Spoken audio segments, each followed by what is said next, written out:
제가 봉독하겠습니다. 여호와께로부터 예레미야에게 말씀이 임하니라. 이르시되 너는 여호와의 집 문 앞에 서서 이 말을 선포하여 이르기를 여호와께 예배하러 이 문으로 들어가는 유다 사람들아, 여호와의 말씀을 들으라.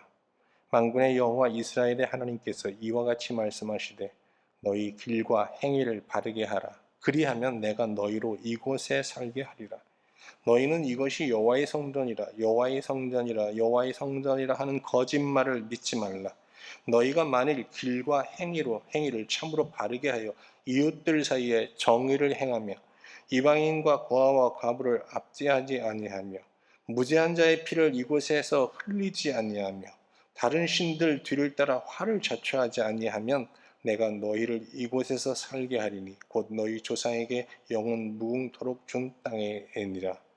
보라, 너희가 무익한 거짓말을 의존하는도다. 너희가 도둑질하며 살인하며 간음하며 거짓 맹세하며 바알에게 분향하며 너희가 알지 못하는 다른 신들을 따르면서 내 이름으로 일컬음을 받는 이 집에 들어와서 내 앞에 서서 말하기를 우리가 구원을 얻었다 하나이다 하느냐. 이는 모든 가증한 일을 행하려 함이로다. 내 이름으로 일컬음을 받는 이 집이 너희 눈에는 도둑의 소굴로 보이느냐. 보라, 나 곧 내가 그것을 보았노라. 여호와의 말씀이니라. 너희는 내가 처음으로 이 내 이름을 둔 처소 실로에 가서 내 백성 이스라엘의 악에 대하여 내가 어떻게 행하였는지를 보라. 아멘. 예레미야는 주전 627년부터 주전 586년까지 40년 넘게 참 오랫동안 하나님의 말씀을 전하는 선지자로서 하나님을 섬겼습니다. 그런데 그는 원래 선지자는 아니고요. 원래 제사장 hil기야의 아들입니다. 그는 아버지의 뒤를 따라서 제사장이 되어야 할 사람이죠. 그가 제사장으로서 이제 사역할 나이가 되자 그런데 하나님께서는 바로 그를 선지자로 부르셨어요. 그래서 그는 선지자가 되어야 될 사람이 아니라 제사장이 되어야 할 사람이지만 하나님의 부르심을 받아서 이제 평생 선지자로서 하나님의 말씀을 전하며 살았죠. 그가 본격적으로 이제 선지자 생활을 활동한 때는 한 20대 초반으로 추측하고 있습니다. 근데 이 20대 초반부터 예루살렘 성전을 향해서 하나님으로부터 받은 심판의 말씀을 선포하면서 이 예루살렘 성전 어떤 지도부에 이렇게 비를 상하게 하는 아주 비판적인 말을 쏟아냈습니다. 요즘 한국 사회는 20대 초반에 배드민턴 올림픽 금메달리스트 안세영 선수의 이 배드민턴 협회 비판 발언으로 막 시끄럽잖아요. 아침 일어나니까 아내도 이런 유튜브 보고 있던데요. 그런데 예레미야가 예루살렘 최고 지도부를 비판하는 그 비판은 안세영 선수의 이 협회 비판하고는 비교가 안 되는 거예요. 예루살렘 최고 지도부가 볼 때 예레미야는 정말 머리에 피도 채 마르지 않은 정말 애송이 선지자잖아요. 그리고 이 사람이 원래 성전 안에 있던 사람이잖아요. 그 아버지는 지금 제사장이고요. 그런데 이 20대 초반의 애송이 선지자 예레미야는요, 예루살렘 큰 길에 서서 이 일종의 내부 고발자죠. 예루살렘 성전에서 일어나는 온갖 부정과 불의를 막 선포하는 거예요. 그러면서 하나님께서 이 회개하지 않은 이 성전을 엄중하게 심판할 것이라는 그런 메시지를 계속 백성들을 향하여 외치고 있었던 겁니다. 그리고 그의 이런 비판은 여기서 멈추는 게 아니라 안식일이 되면, 요즘으로 하면 주일이 되면요, 성전 문 앞에 서서 하나님을 예배하기 위해서 이제 들어오는 그 예루살렘 주민들을 향해서, 예루살렘 주민들은 100%가 여러분 신자입니다. 그러니까 모든 예루살렘 주민들이 성전으로 들어갈 거 아니에요.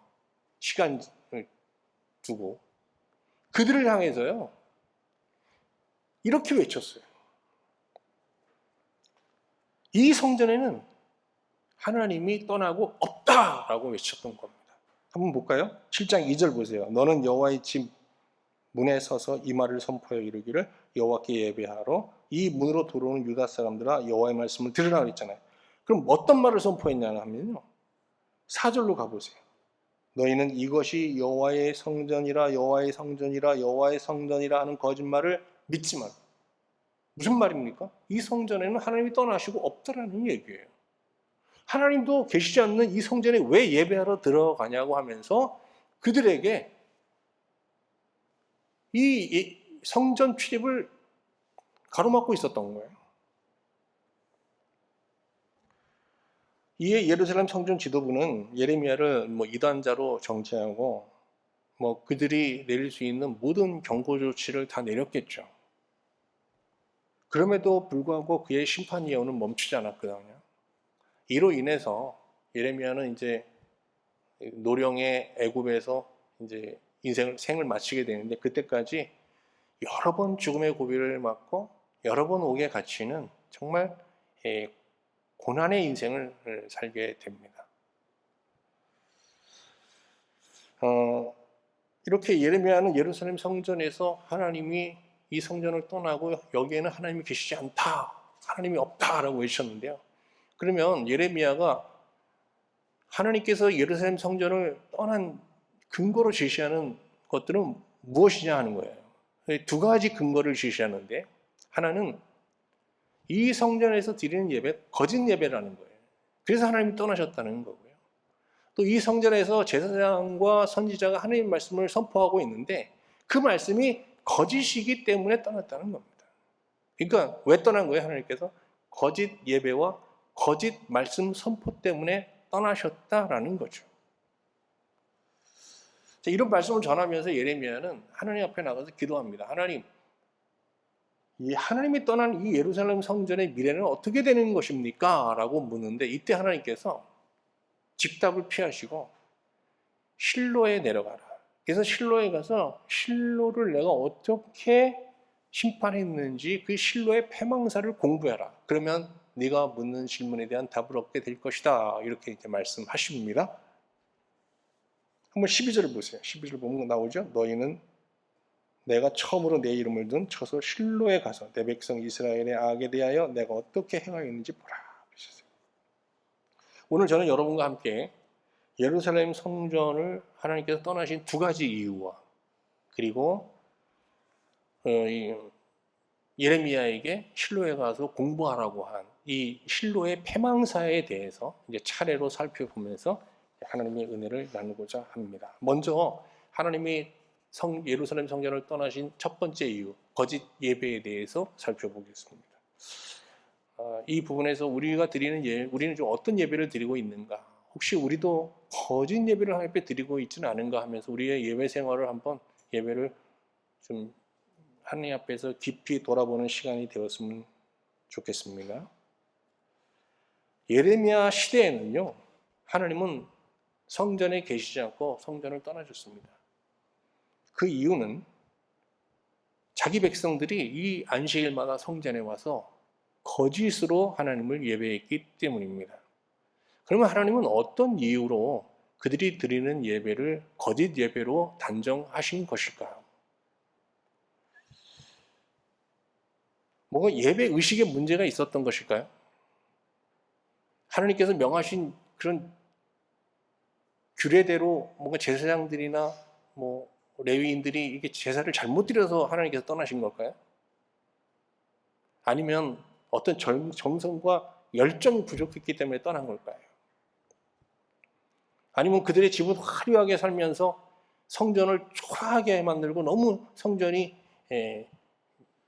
좀 소홀해서 하나님께서 떠나신 걸까? 아니면 그들이 하나님께 나올 때 정말 빈손으로 나오기 때문에 떠난 것일까? 근데 하나님께서 그 예루살렘 성전에서 드리는 자기 백성이 드리는 예배를 거짓 예배로 단정한 이유는요, 예배 자체에 있지 않았어요.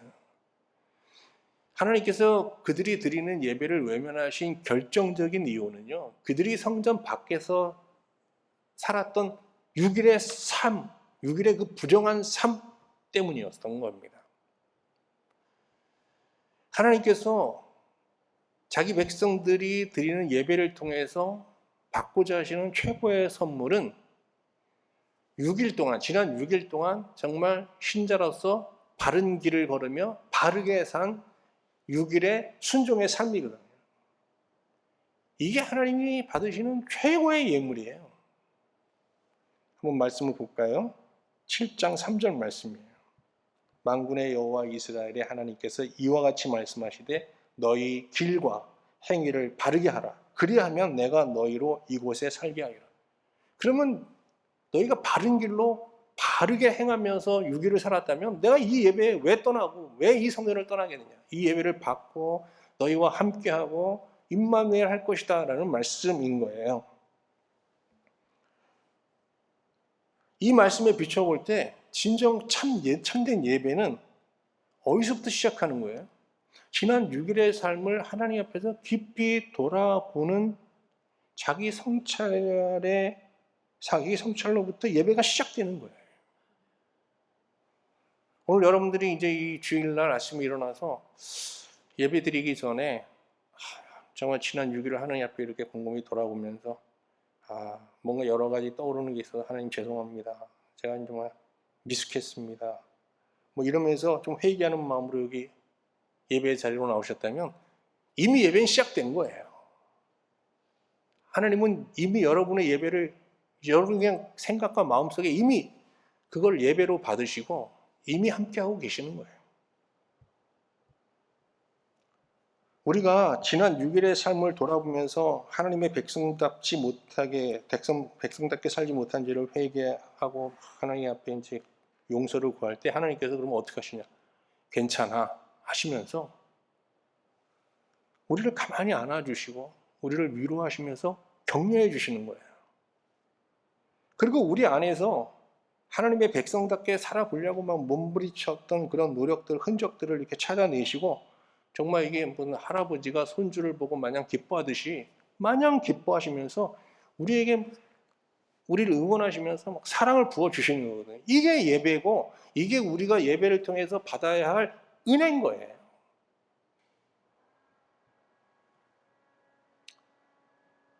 단언컨대 신자가 예배 자리에 나와서 지난 6일의 삶을 철저하게 돌아보면서 회개하며 6일의 삶을 앞으로의 6일의 삶을 정말 하나님 백성답게 살고자 하는 열망을 가지고 하나님을 예배하면요. 그 예배에는 하나님이 임재하십니다. 초라하든 화려하든 상관이 없어요. 순서가 어떻게 됐든 큰 상관이 없어요. 얼마나 그 예배가 열정적으로 드리냐 아니면 조용히 드리냐 그런 예배의 형태에도 아무런 상관이 없어요.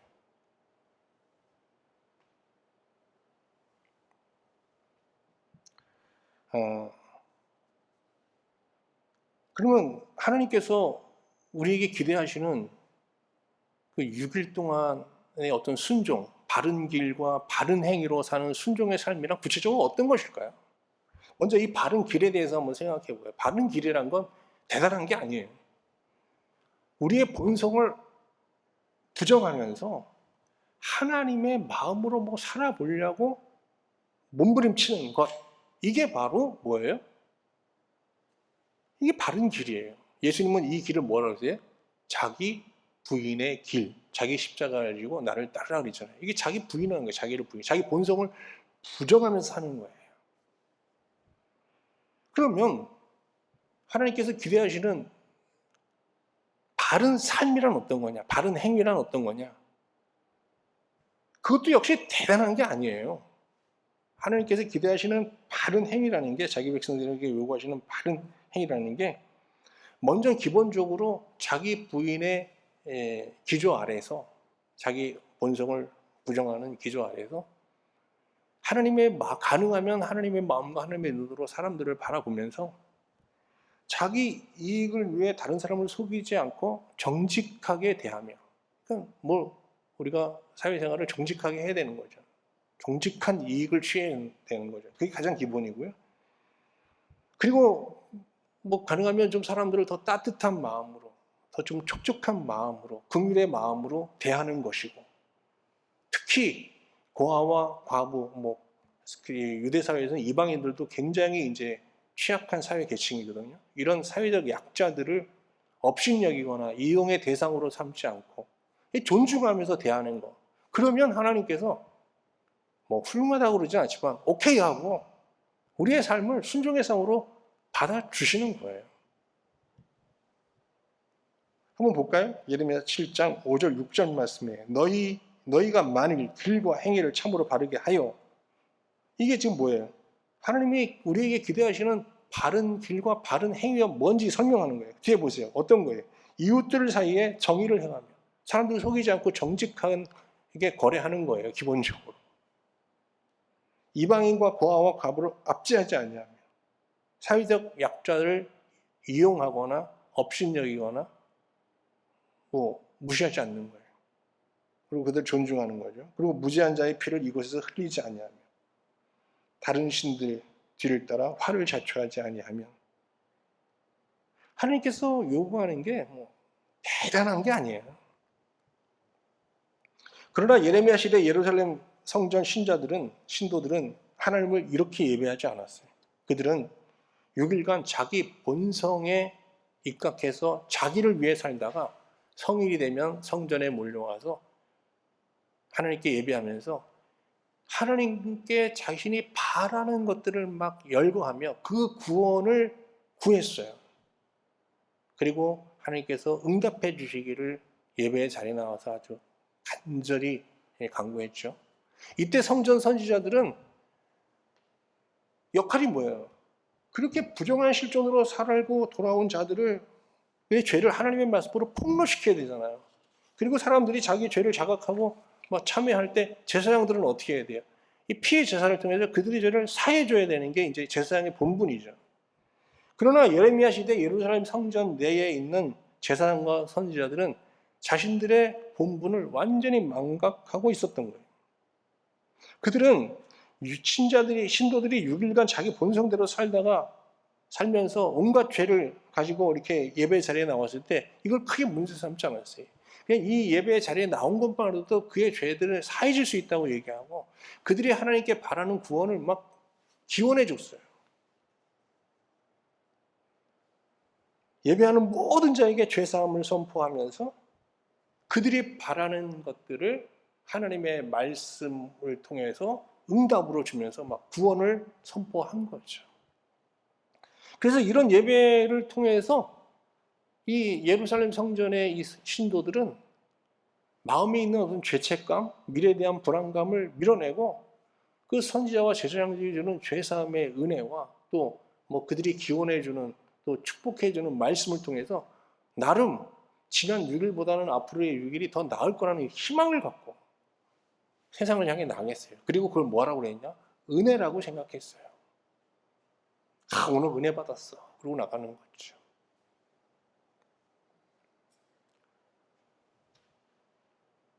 자, 이제 거짓 선지자들과 제사장들이 성전에서 선포한 이 거짓 메시지, 거짓 말씀에 대해서 좀 생각해 볼게요. 성전 제사장과 선지자들이 고백과 참회가 부재한 상태에서 선포하는 죄사함의 선언, 그리고 신도들이 막 요구하는 것들을, 그런 구원을 하나님의 말씀으로 뭔가 응답 형식으로 이루어질 거라고 하면서 선포한 구원의 말씀들, 이것들은 모두 다 사실은 거짓이죠. 그런데 문제는 말이죠. 이러한 제사장과 선지자들의 거짓 메시지에 이 성도들이 예루살렘의 성도라고 보면 안 되겠죠. 예루살렘 성전의 이 신도들이 완전히 중독되어 있었다는 겁니다. 한번 8절 말씀 볼까요? 보라, 너희가 무익한 거짓말을 의존하는 도다. 여기 의존한다는 단어를 찾아보니까 중독되었다는 뜻이에요. 하나님께서 자기 백성이 모여 드리는 성전 예배를 거부하고 성전을 떠난 결정적인 이유가 바로 여기에 있었던 겁니다. 그것은 예루살렘 성전 신도들이, 선지자와 제사장들이 예배 중 선포하는 이 거짓 메시지에 완전히 중독되어 있었기 때문이죠.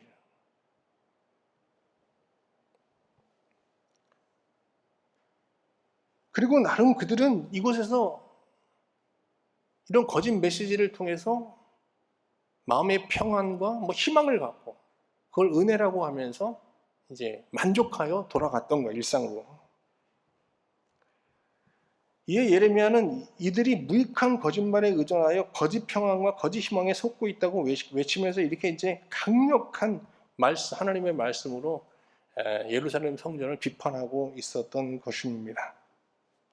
그런데 말이죠, 예루살렘 성도들이 이렇게 제사장과 선지자들이 선포하는 거짓 메시지에 중독되어 하나님을 섬기는 과정에서 이 거룩한 하나님의 처소 예루살렘 성전은요, 세상보다도 못한 강도의 소굴로 전락하고 있었습니다. 한번 볼까요? 예레미야 7장 9절부터 11절까지 말씀입니다. 너희가 도둑질하며, 이 성전 안에서 도둑질하는 일이 일어나는 거예요. 하나님에게 드린 헌물, 헌금들이 서로 여기저기서 부당하게 취해가는 도둑질이 일어나고요. 또 그 안에 온갖 권력 암투가 벌어지면서 살인죄가 벌어지고요. 간음도 일어나고요. 거짓 맹세, 발에게 분양하며 너희가 알지 못하는 다른 신들을 따르면서 내 이름으로 일컬음을 받는 이 집에 들어와서 내 앞에 서서 말하기를 우리가 구원을 얻었나이다 하느냐. 악을 행하면서 형통한 복을 얻은 형통의 복을 하나님의 구원이라고 얘기하는 거예요. 그러니까 하나님 진노하시는 거예요. 그 다음에 볼까요? 이는 이 모든 가능한 일을 행하려 함이로다. 내 이름으로 일컬음 받는 이 집이 너희 눈에는 도둑의 소굴로 보이느냐. 보라, 나 곧 내가 그것을 보았노라. 여호와의 말씀이니라. 이렇게 예루살렘 성전은요, 거짓 메시지에 중독되어 거짓으로 예배하는 과정 속에서 세상보다도 못한 아주 저급하고 추악한 집단으로 전락하고 있었던 겁니다. 결국 하나님은 예루살렘 성전을 떠나시게 되고요. 그러나 제사장과 서기관들은 이곳이 여호와의 성전이다, 여기 하나님이 계시다라고 외쳤어요. 이것도 거짓말이죠. 이러면 하나님이 떠나신 예루살렘 성전의 미래를 하나님 앞에 나가서 진지하게 묻게 되는데, 이때 하나님께서 그를 실로에 가라고 명령하십니다. 실로에 가서 실로의 패망사를 공부하라는 아주 특별한 명령을 내리십니다. 7장 12절 말씀 다시 한번 보겠습니다. 너희는 내가 처음으로 내 이름을 둔 처소 실로에 가서 내 백성 이스라엘의 악에 대하여 내가 어떻게 행하였는지 보라. 실로는 예루살렘에서 북쪽 방향으로 한 40km 정도 가면 도착할 수 있는, 그렇게 멀지는 않은 곳이에요. 그런데 거기는 유다 땅이 아니라 북이스라엘 영토에 속한 땅입니다. 예레미야는 하나님의 명령에 따라 자신이 전하는 이 심판의 말씀에 공감하는 소수의 이 남은 자들이죠. 그런 남은 자들과 함께 실로에 갑니다. 그래서 실로의 패망사를 공부하게 되죠. 폐허가 된 실로를 쭉 돌아다니면서 실로의 패망사를 공부하게 됩니다. 이 과정에서 그들은 하나님이 떠나고 없는 예루살렘 성전의 미래를 발견하게 됩니다. 자, 지금부터 이제 실로의 패망사를 한번 같이 공부해 보도록 하겠습니다. 이 하나님의 명령입니다. 근데 이게 예레미야에게 주신 명령이지 왜 우리가 이걸 공부해야 되냐 그럴 분도 있을지 모르겠습니다만은, 실로의 패망사는요, 예루살렘 시대뿐 아니라 예레미야 시대뿐 아니라 모든 시대, 모든 신자가 알아야 될 중요한 역사예요. 왜냐하면 실로의 패망사가 기독교 역사 안에서 반복되고 있어요. 이스라엘 역사뿐만 아니라 기독교 교회 역사 속에서 반복되고 있고요. 신자의 개인사 속에서도 어떻게 해요? 반복되고 있기 때문입니다. 그러니까 실로의 패망사는 알아야 되겠죠. 자, 이스라엘 백성들에게 실로는요, 신앙의 본향 같은 곳이에요. 영혼의 본향 같은 곳이에요. 이스라엘 백성은 모세가 죽은 후 여호수아를 지도자로 하여 가나안 땅에 입성하였잖아요. 근데 가나안 땅에 입성한 후에 그들은 성막을 갖고 있는데, 하나님이 거하시는 성막을 어디에 두고 거주할 거냐 굉장히 고심하게 됩니다. 이 가나안 땅이라는 게 다 우상 숭배의 땅이잖아요. 그래서 하나님께서 이스라엘 백성을 통해서 심판하시는 건데, 이 실로에는요 가나안에 우상들이 없었던 거예요. 그러니까 이 실로가 어떤 땅이었을 것 같아요, 여러분? 가나안에 우상이 없었다는 건 적과 꿀이 흐르는 땅이 아니잖아요. 살기 좋으면 왜 거기 사람들이 거주하지 않았겠어요? 황무지 같은 곳이거든요, 실로가. 그래서 이 실로에 이제 성막을 모시고요, 도시 성읍을 건설하게 됩니다. 그러니까 이 실로는 가나안 성읍이 아니에요. 가나안 사람들이 만든 성읍이 아니고 이스라엘 사람들이 들어가서 자기 손으로 처음부터 이루어낸 성읍이에요. 목적은 하나예요. 하나님의 처소, 성막을 모시기 위해요. 실제로 그들이 이 실로에서의 삶은 복되고 행복했습니다. 하나님은 그들과 함께 하셨고요, 그의 영광을 나타내셨어요. 그리고 위기 때마다 사사를 세워 블레셋이나 이방 민족의 공격으로부터 이스라엘 백성들을 보호해 주셨죠. 그런데 엘리의 뒤를 이어서 여러분 잘 아시죠? 홈니와 비느하스가 제사장이 돼요, 두 아들이. 근데 이 제사장들이요, 이 홈니와 비느하스가 그 성전에서, 성막에서 하나님을 섬기는 일을 주례하면서 간음을 저질러요. 그리고 하나님의 재물을 도둑질합니다. 뭐 이게 사무엘에서 보면 나오잖아요. 다 아실 거예요. 그래서 하나님은 이 홈니와 비느하스가 이 집례하는 제사를 받지 못하시고 그 성막을 떠나시게 돼요. 이런 상황에서 하나님께서 실로를 떠난 상황 속에서 블레셋과의 전쟁이 벌어집니다.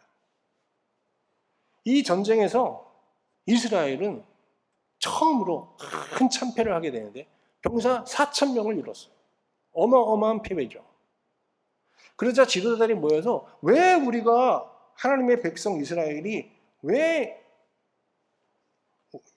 우상을 섬기는 블레셋에게 패했나, 그 원인을 막 따지다가 하나의 묘책을 발견해요. 그건 뭔가 하면, 야, 언약궤에는 하나님이 계시지 않냐? 하나님의 이름이 계시는데 언약궤를 앞세워서 전쟁에 나가자. 그러면 필히 이 전쟁에서 우리가 이길 수 있을 거다라는 전략 같지도 않은 전략을 세웁니다. 이미 그 언약궤에는 하나님이 어떻게 해요? 계시지 않아요. 하나님이 떠난 언약궤는 그냥 길이 1.2m, 너비 높이 0.7m밖에 안 되는 금으로 도구만, 그냥 상자에 나무 상자잖아요. 나무 상자. 금으로 도구만 나무 상자 들고 지금 블레셋과 싸우겠다고 나간 거예요. 그러니까 이 전쟁의 결과는 어떻게 됐겠어요? 이전 전쟁에선 병사 4,000명을 잃었는데 이 언약궤를 앞세운 전쟁에서는요, 병사 3만 명을 잃어버렸어요. 아주 그냥 어마어마한 패배를 한 거예요.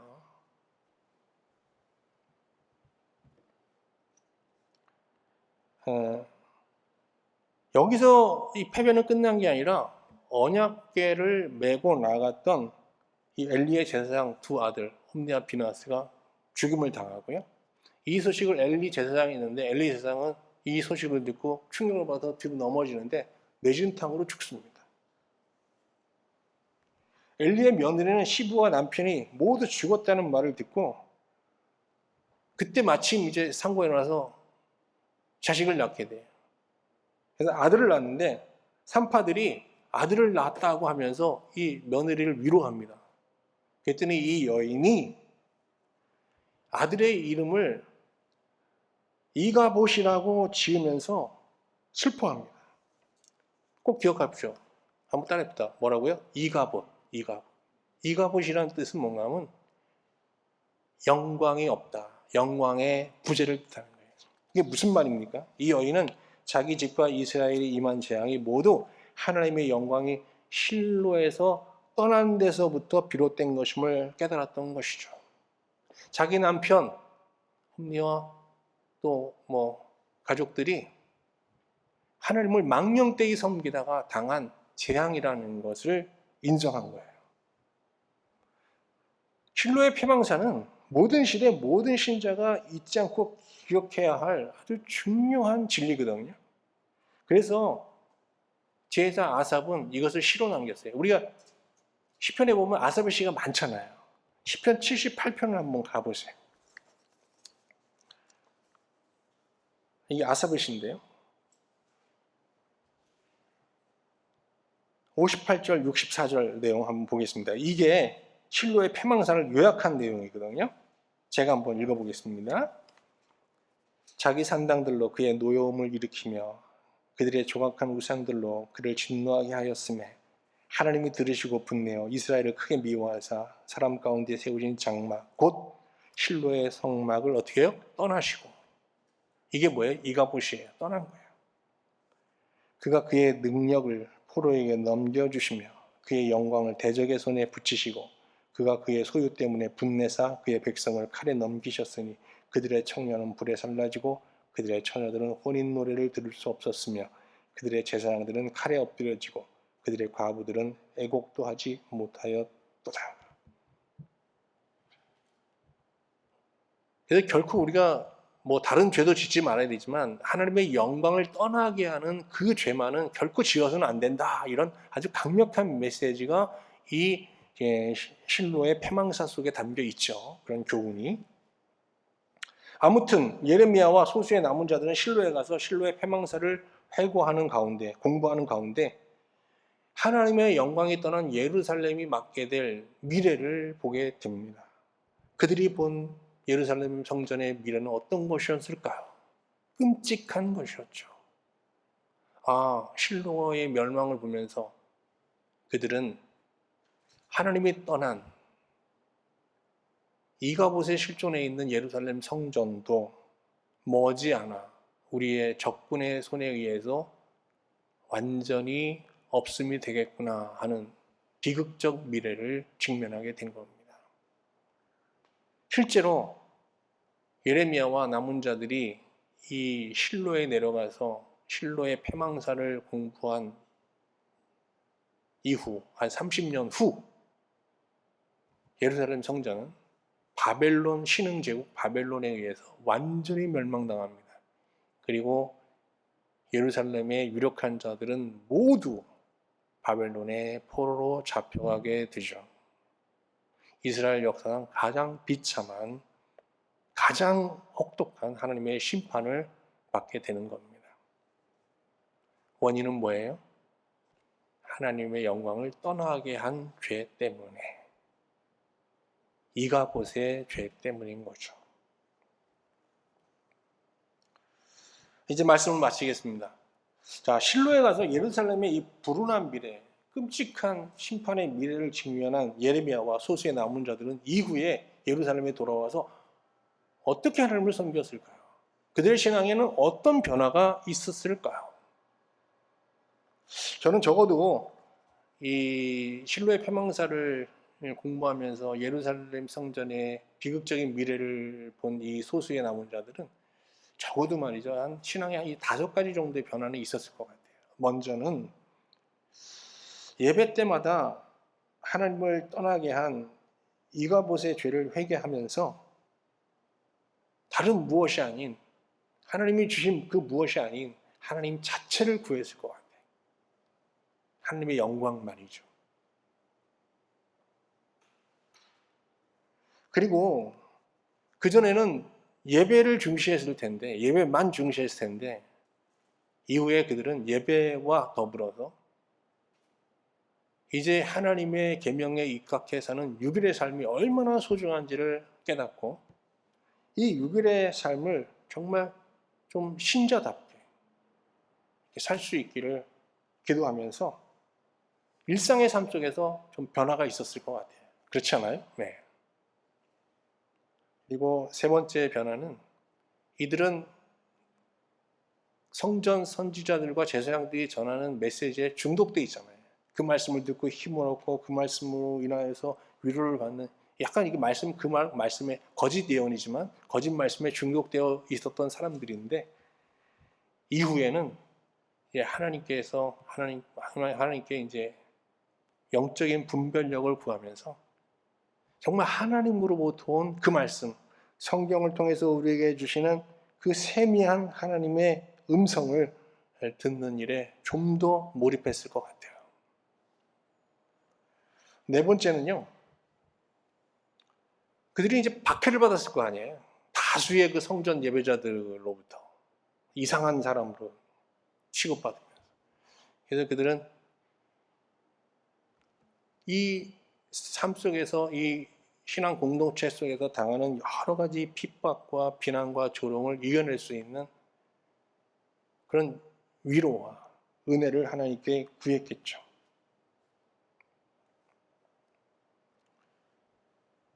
그리고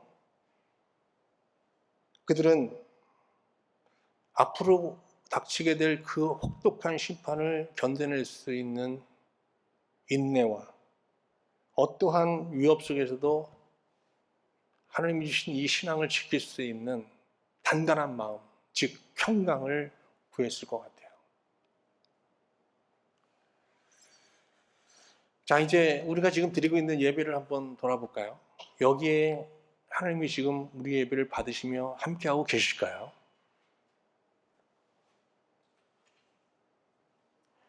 만약 우리가 지난 6일의 삶을 하나님 앞에 돌아보면서 하나님, 제가 정말 이 신자로서 이렇게 살아야 되는데 지난 한 주간 동안 이런 실수를 했습니다.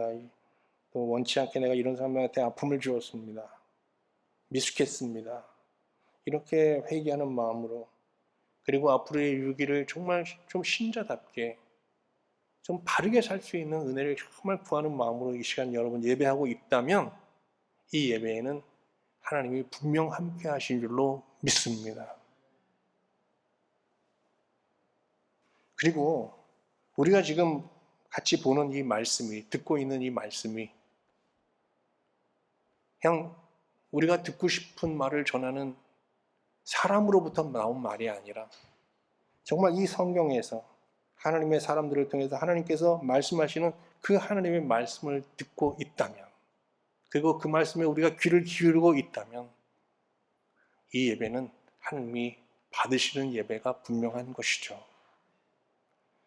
하나님께서 우리 예배를 받으시며 이 예배 자리에 지금 함께 하신다면 그 하나님께 여러분은 무엇을 구하시겠습니까? 어떤 구원과 어떤 은혜를 구하시겠습니까? 저는 그 하나님께 구하고 싶은 게 참 많아요. 지난 한 주 동안 차가 너무 속을 썩게 했어요. 앞으로 한 주 동안은 좀 차가 속 썩이지 않게 해주세요. 이런 기도도 하고 싶고요. 경제적으로 불황이잖아요. 이 불황 속에서도 안정적으로 일할 수 있게 해달라는 기도도 하고 싶어요. 등등. 또 몸이 예전 같지 않으니까 건강의 은혜도 구하고 싶어요. 그러나 예레미야서를 보면서 그런 것들을 다 뒤로 하고 정말 하나님 앞에 구해야 할 것이 무엇인지 새삼 깨닫게 됩니다.